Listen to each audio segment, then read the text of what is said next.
Hi, I'm Scott Basham, host of Excellent Christianity. God has performed many miracles over the years, but there's none bigger than the creation.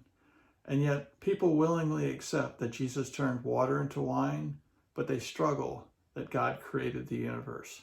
So let's take a look at a common thread through many of the miracles that God performed, and let's take a look at what may have happened at the beginning of time when God created the universe.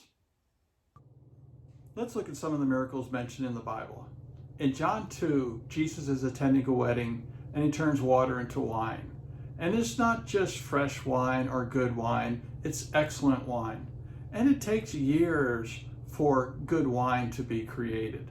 But Jesus did it in an instant.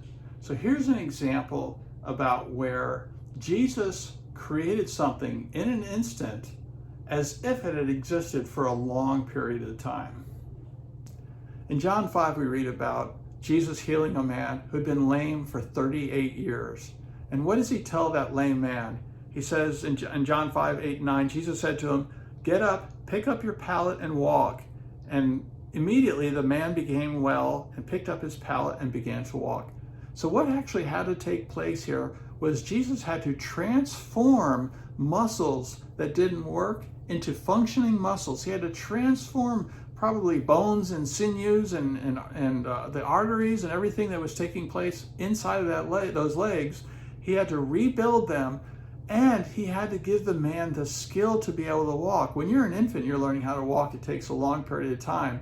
In an instant, this man knew how to walk. He took up his pallet and walked. So God gave him both the physical ability to walk, but also the mental skill to be able to walk.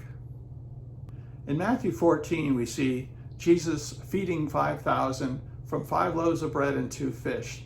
And when he did that, they wound up with 12 baskets left over. That meant that fish were created and bread was created to enable those 5,000 to eat, plus the 12 baskets left over. So the bread that was created was as if the flour was gathered and it was kneaded together and it was risen and it had been baked, and yet it was created in an instant as if it had taken all that time to build that bread. In the same way, the fish was created as if those fish had been swimming in the sea and were pulled out of the sea and were filleted and cooked and prepared. And those fish were created in an instant as if they had been around for a long period of time and gone through that entire process of preparation. So the bread and the fish were created in an instant to look as if for a long period of time the preparation had taken place with that food.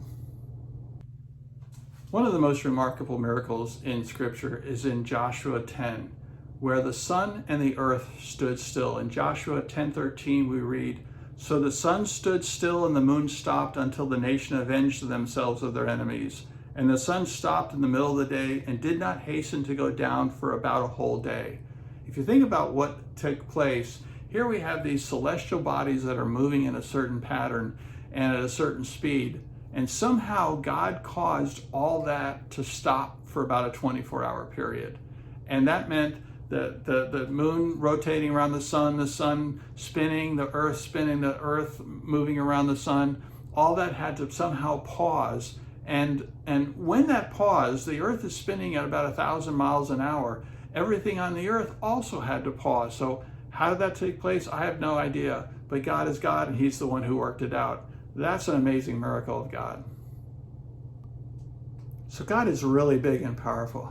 Let's go ahead and take a look at creation. On the first day of creation, God created the heavens and the earth and light. I believe what happened on that first day was God was creating the expanse of heavens, and he created some sort of a blob that we at that point we could call the earth. It was just a blob.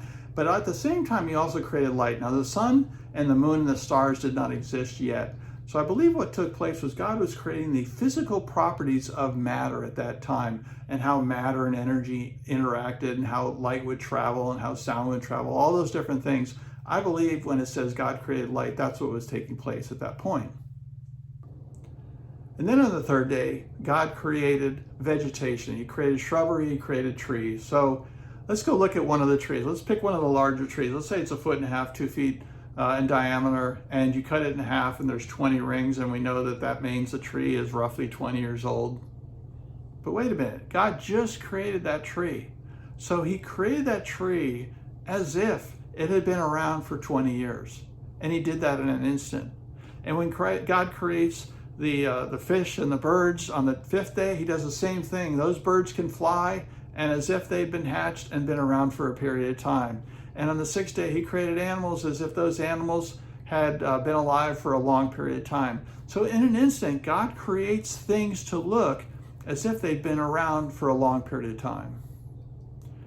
It was on the fourth day that God created the sun and the moon and the stars. That was after the vegetation was created, but before the fish and the birds and the animals were created. And when he created the sun and the stars and the moon, if you know that there are billions and billions of stars out there, and yet God was able to create all that in a single day.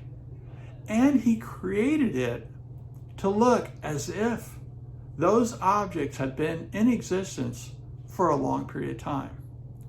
So in the same way that God created the wine to look as if it had been in existence for a long time, the same way that he created the fish and the loaves to feed the 5,000 as if they'd been prepared over a period of time, God did the same thing with the universe. He created it to look as if it had been in existence for a long period of time, even though it had just been created.